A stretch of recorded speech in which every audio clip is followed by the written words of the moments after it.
Hi, I'm Brian Maker here at Swanky Hippie Urban Farm, and I want to take you on a bit of a tour.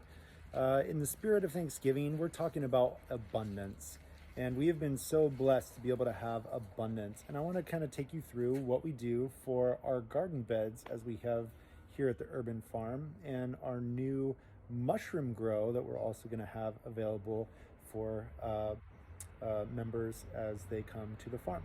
So stay with me. We're going to go over what we have here. First, we're going to start off with our herb bed. We'll go into our fruit trees, and we'll go into our other vegetables as well. So come along, come take a look. So the first thing we have here is our herb bed. We really wanted to make sure that we put it underneath a tree. Here in Sacramento, it gets rather warm and protected from the wind. We have a really good barrier on all sides here, really giving it a lot of wind protection. But we added this UV plastic across the top, which won't disintegrate over time, holds up under the sun. You can see in here, we have our nettle, our echinacea, our lemon balm, our lemongrass. We have a whole bunch of different sage for burning, for drying.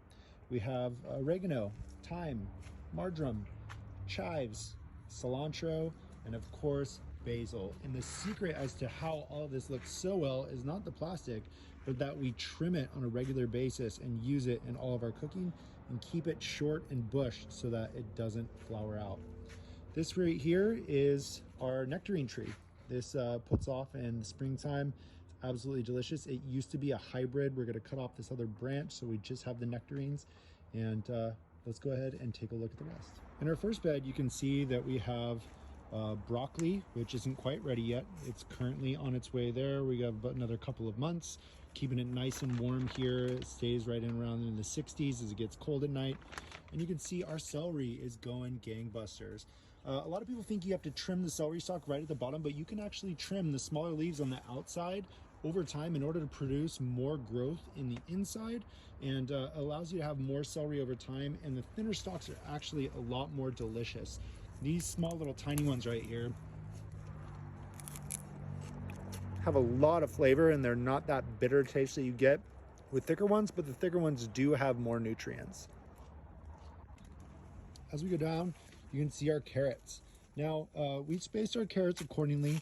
The one thing that I did find with carrots is that you do want to let them dry out or they can get really leggy. Now, leggy means is that they just get a lot of foliage, and that can create a lot of moisture down below in the soil. So I've changed the water to every 2 days instead of every day, which we had in the beginning of the season. You can see down here our fennel bulbs are going like crazy. They have about another month or two. I really want them to swell. And the cool thing about fennel is that you can trim these edges and they taste really good and use it as an herb instead of, and it'll thin it out to create a lot more airflow in there so you don't get any type of mildew or anything like that. Over here, these are our Brussels sprouts. So you can see here right down in the stalk, the Brussels sprouts are starting to form, and they create these little nodes right here in the corner and create those little tiny cabbages, and the whole thing is gonna swell up with Brussels sprouts. And then my favorite are these snap peas. I love coming out in the garden and just snacking on them. Just give them a little pinch and pop them in your mouth. Absolutely sweet and tasty. This is our final bed. So garlic and onions are probably the easiest thing to grow. So you could take an onion, let it sprout in some water, take garlic from the store and just take a little bulb off and just drop it in the dirt and it'll grow. Really easy stuff. Our beets are really starting to go. You can see down here at the bottom.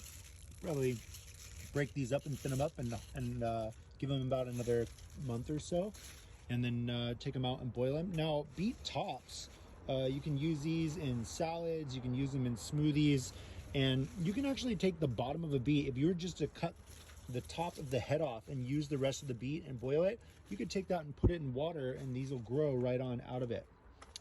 Outside of that, we have our cabbages. We have regular standard cabbage or cauliflower. This is cabbage, this is cauliflower, and we have purple cauliflower and white cauliflower. Our cabbages are starting to swell. We had an issue with caterpillars for some time, and again, we had those parasitic wasps that really did a great job. And you can see here, this is overflowing. Many of your gardens might not look like this, but these beds are actually built in what's called hugelkultur. And we'll go over that in a bit.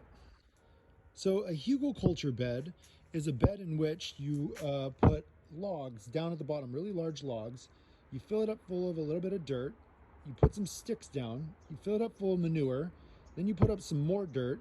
And over time, the logs that are decomposing down below create mycelium, which is a beneficial fungal network in the soil, which actually creates a lot more nutrients as the wood breaks down and creates humic particles, which are really beneficial in soil decomposition and gives off a lot more nutrients to your plants.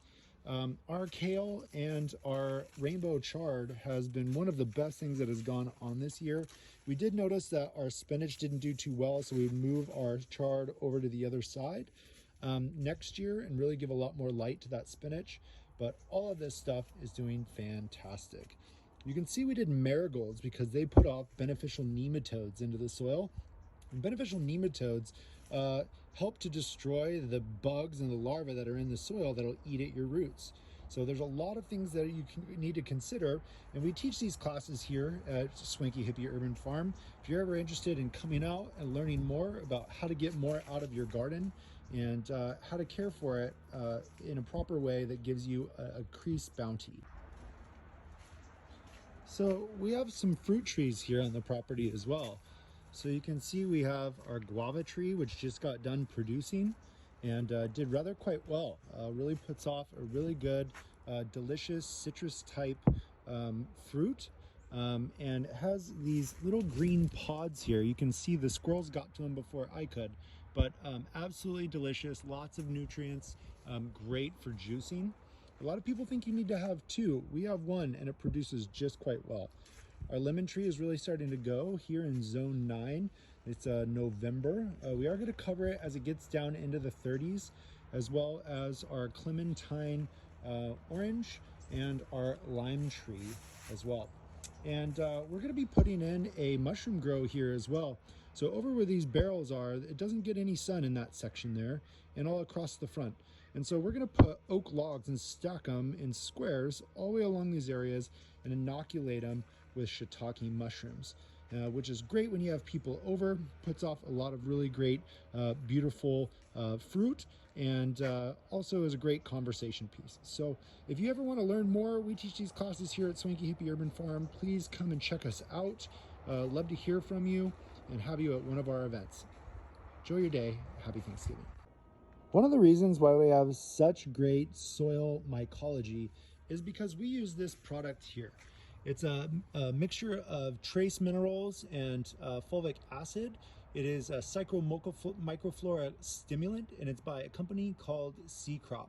I've been using this for years.